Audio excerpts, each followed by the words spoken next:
Welcome to another session of The Quest for Authentic Manhood. From the studio of Authentic Manhood Ministries, we are so happy that you have tuned in today.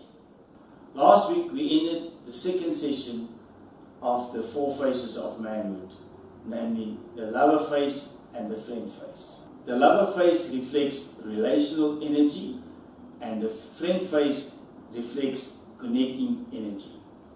Today is our last session of Volume 1, Manhood Realities. T.S. Green will be talking about the theme, Seasons. Grab your Bible, your pen and your notebook. Enjoy the session.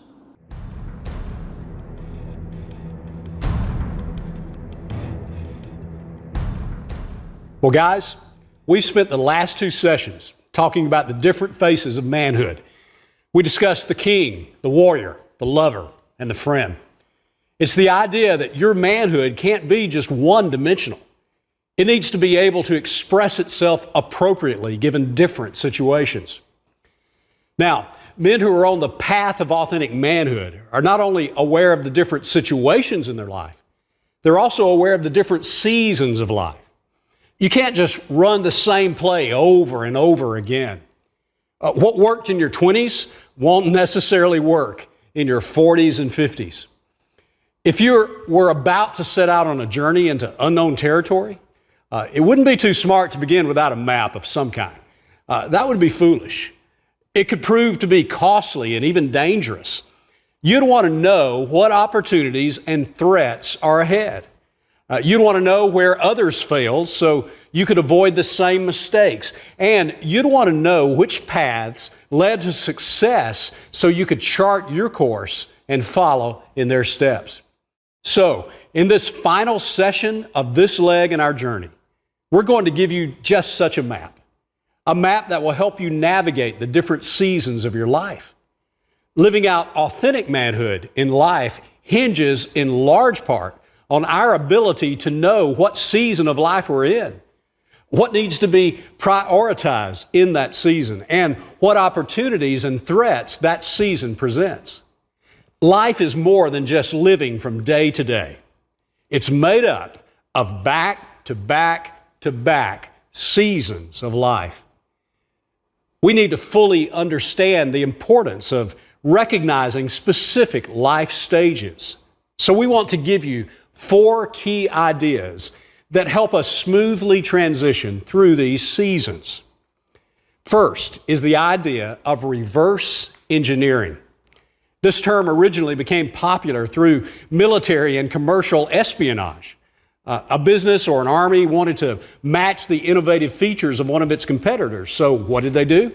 Well, they acquired or they captured their competitor's product. And then they broke it down into its parts to figure out how they could reproduce it themselves. It's basically the concept of beginning with the end in mind.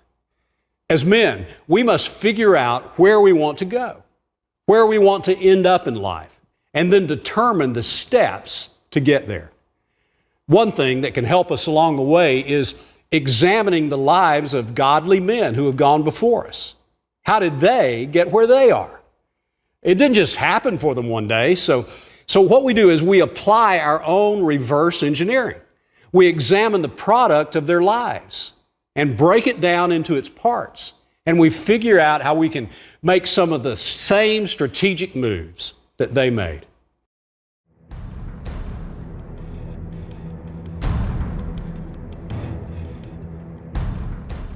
Well, for 27 years, I served on staff with Campus Crusade for Christ. I traveled and spoke and represented the organization.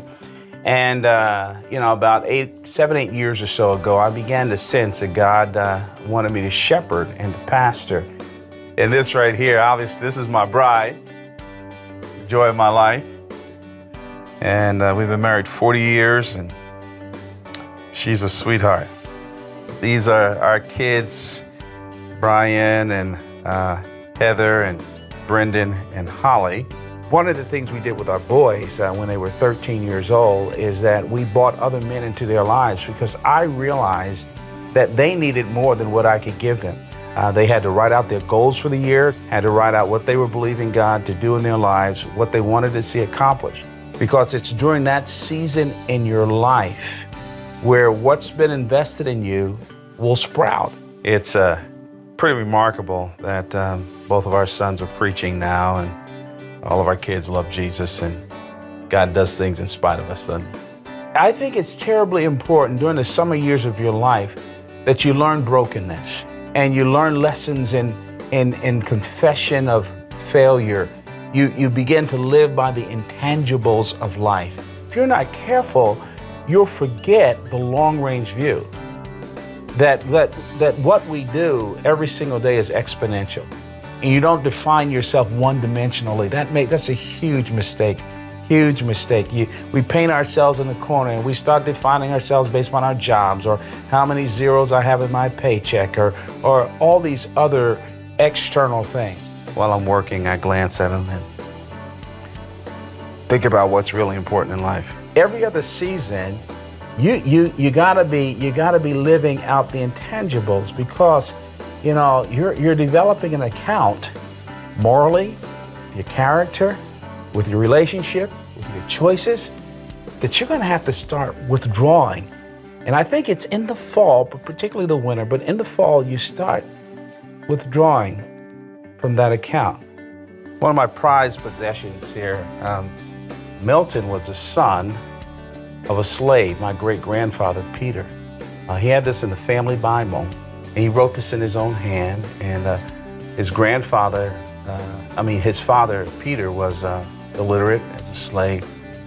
But I look at this sometimes and I read those names and I think of the prices that they've paid and the integrity of their lives. I think the winter season of a man's life is called the patriarch season, and that's the Bible celebrates that time.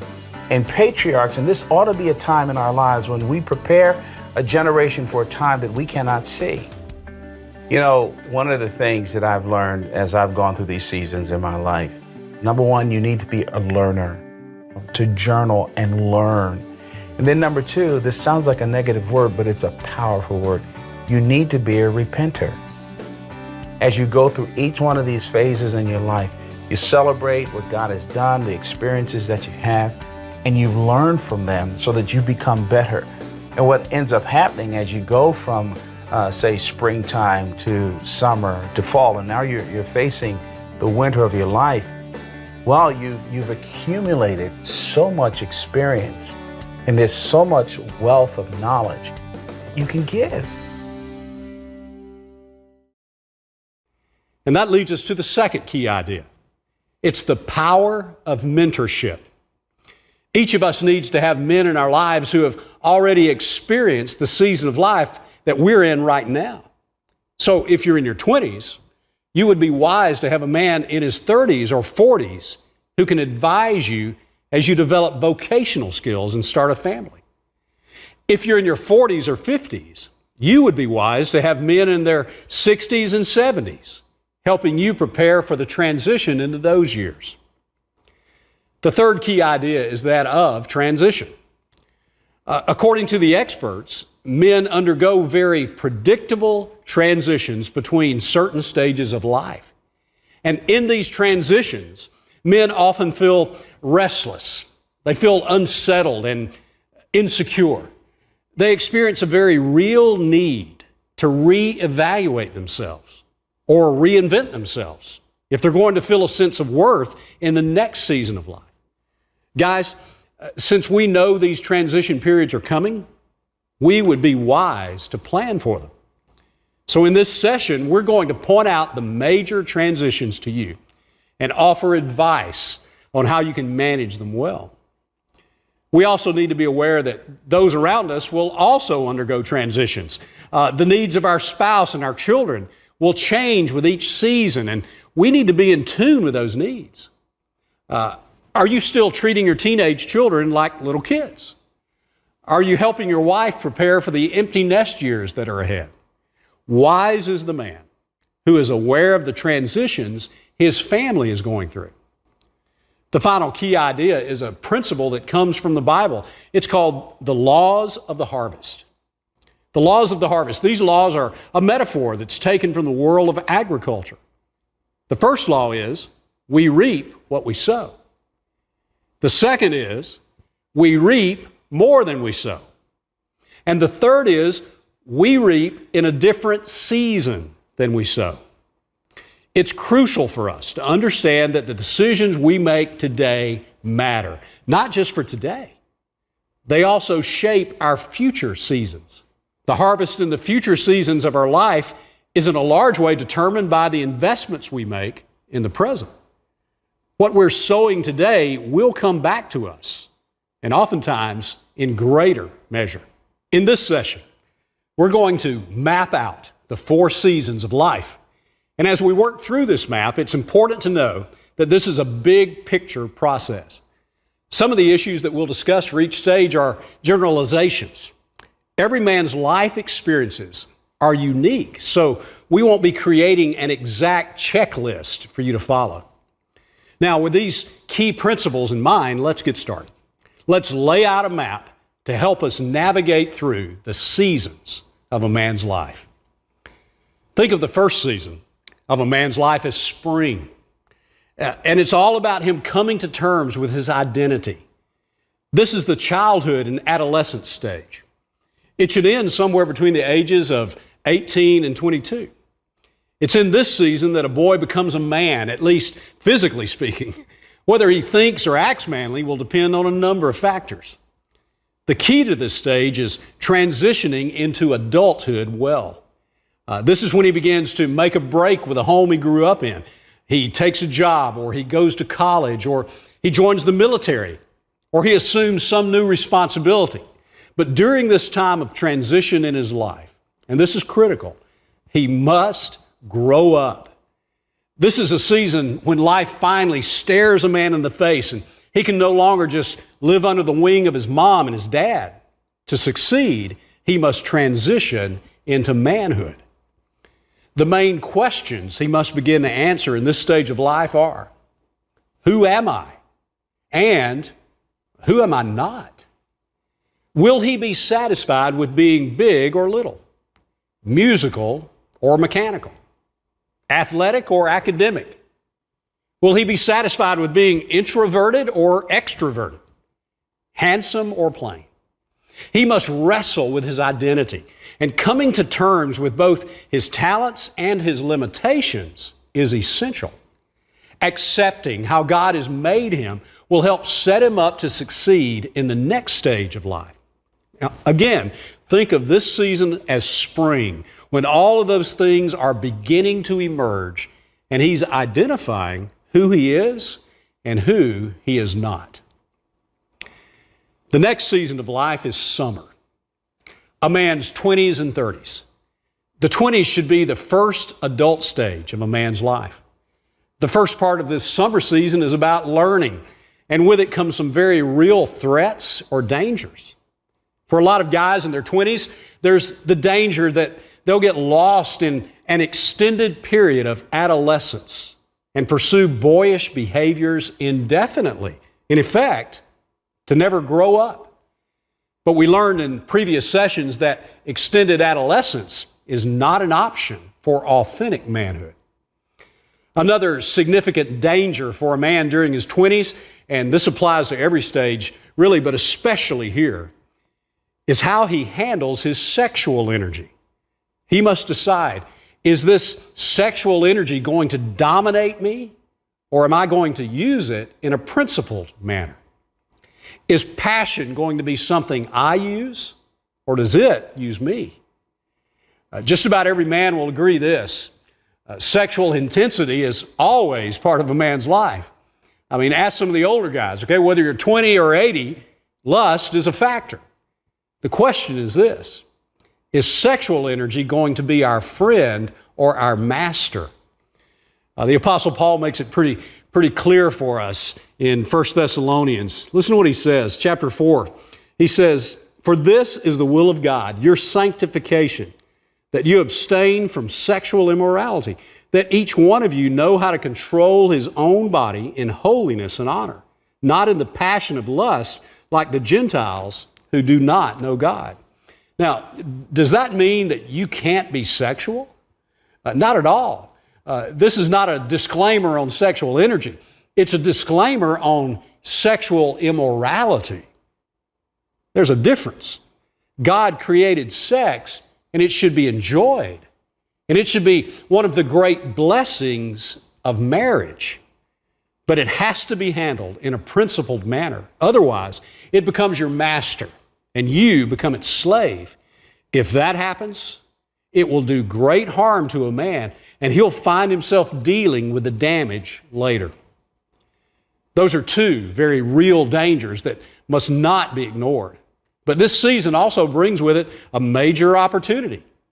And that's the opportunity to learn. To take your first professional steps, to try your first job, to make your first professional mistakes and to learn from them. You should prioritize learning and development over all other variables, such as money or city of choice. This is a time to take risks and to seize opportunities. Some of the key questions for your 20s include, what do I want out of life? Where will I distinguish myself professionally? How am I different from my parents? What do I really believe? What skills do I still need to develop? Author Gordon MacDonald says that the mother of all questions for your 20s is this: around what person or conviction will I organize my life? MacDonald says this, he says, one must identify an organizing principle that will bring the pieces of life into order. For those of us who are pursuing authentic manhood, we know that principle is really a person. It's Jesus Christ, His saving power, His call, and His teachings. The second part of this summer season is in your 30s. And this is typically when a man begins to hone in on a vocation and start a family. While your 20s should be a season of learning, your 30s is where you really begin to see growth in those areas. This is the time to perfect your skill set, to start logging hours in your craft, whether it's plumbing, building, investing, consulting, or whatever. The 30s are about growth. You want to begin to distinguish yourself as an expert in something. Where are you going to add value in society? It's also typically in his 30s that a man begins a family. Having a wife and young children is a delight and a privilege for a man. But the increased responsibilities of a career and a family also bring unique challenges. It's in this stage of life that a man will be tempted to develop some bad habits, and they're hard to break. With the additional demands at work, well, he can quickly become a workaholic.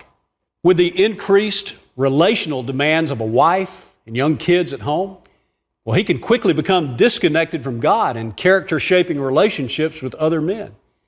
And it can feel like a never-ending struggle just to keep his head above water. A key word to remember for this stage of life is margin.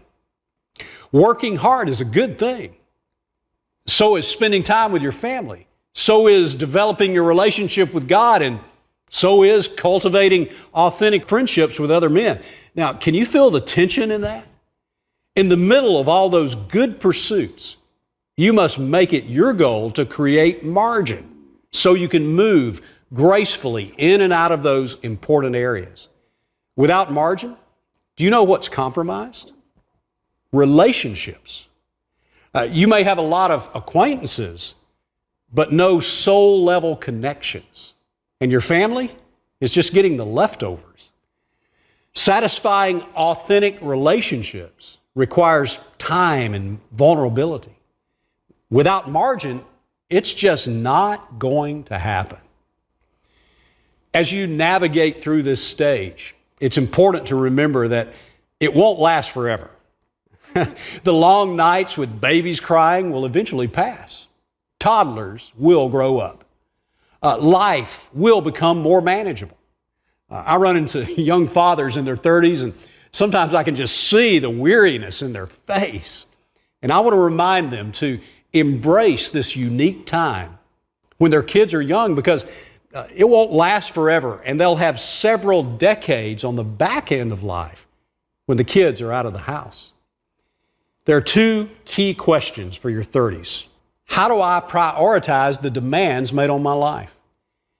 And have I allowed enough time for a spiritual life and authentic relationships outside of my family? The next season requires another transition. The first transition was from adolescence to manhood, which should take place somewhere between 18 and 22. This next important transition occurs between the ages of 40 and 45. This is where a man transitions out of the early adulthood of his 20s and 30s into the fall season of life. This is the season of influence from age 40 to age 60. There can be a great harvest in this season from the seeds a man has sown and cultivated in the spring and summer of his life. During this transition, a man typically evaluates his successes and his failures from the last 20 years. Has he achieved everything he wanted? Does he have dreams that remain unfulfilled? Can his mistakes be redeemed? Are his accomplishments really that fulfilling? If he doesn't come to terms with all these things, then the great harvest of his influence will suffer. Men who don't transition well into middle adulthood usually fall to the major danger of this season, and it's a midlife crisis. He feels restless, maybe because of unfulfilled dreams or regrets he believes can't be resolved. It typically plays itself out with guys turning to escapes to numb the pain or making futile attempts to relive their youthful years.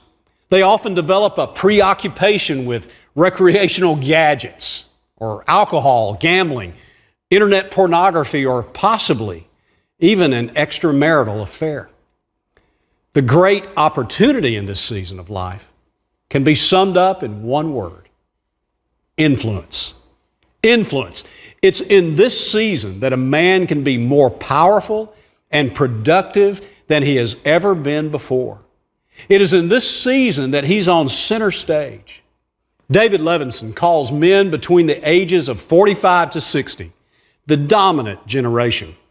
He says that the guys in this season create and implement the governing ideas in every sector of society, whether it's politics, business, religion, art, or science. If you're in this stage, then you have a certain level of influence. You are positioned to make a bigger impact for God and His kingdom right now, more than at any other season of your life so far.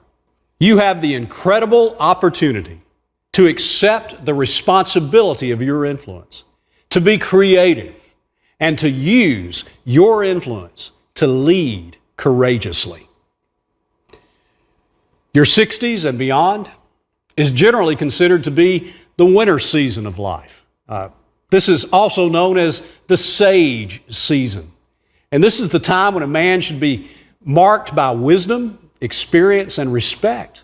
That's what sage implies. Proverbs 20:29 says this. It says, "The glory of young men is their strength, but the splendor of old men is their gray hair." Well, there's more to that than just the color of his hair, okay? His composure, his maturity, and his insight should distinguish him. In this season of life, you are not perceived by younger men as a competitor as much as you're perceived as a champion who is qualified to coach them toward their successes in life. Many men in this season possess the confidence necessary to share openly with younger men about their failures as well as their successes. The greatest danger of this season is for a man to buy the lie that he can no longer contribute. He's got to realize that although he may be retiring from his career, he is not being released from his calling to invest in other men. He must realize he's not being put out to pasture and that he can make his greatest contributions at this stage in life. This is the ultimate season for creating and cultivating by blessing others. In fact, the major opportunity during this season of life is to take advantage of your flexibility, Oftentimes, this is when a man has more freedom than he's ever had before and can possibly direct his creative energy where he pleases. He can pour into younger generations. He can use his wisdom to create and guide projects that can impact a community or make a difference in the world. He has the flexibility to serve and to mentor others, to multiply his influence. Well, guys, as you look at this map, where are you right now? Whether you're in your 20s, your 40s, or your 80s, there are unique threats and unique opportunities that are present in each season of life. The main point is that you should live intentionally, not just wandering through life and reacting to it, but seeing what's ahead so that you can prepare for the bumps and the transitions and not miss the opportunities. Regardless of the season of life you're in, as men, we are all called to create and cultivate, not for a particular season, but for our entire life. We're called to follow the example of Jesus. We are created to live a life of truth, passion, and purpose. As men on a journey towards authentic manhood, we now know how to do that. Reject passivity, accept responsibility, lead courageously, and invest eternally. What an ending, the 4 seasons of life. Summer, 20 to 40. Fall, 40 to 60. And winter, age 60 onwards. We have come to the end of Volume 1, Manhood Realities. The next volume is about a man and his story. All of us has a story or a past. Do not forget to tune in next Sunday at the same time. Contact us for more information as well as how to become a partner. Don't forget to invite your friends, your family to join us with our next session. God bless you until we meet again.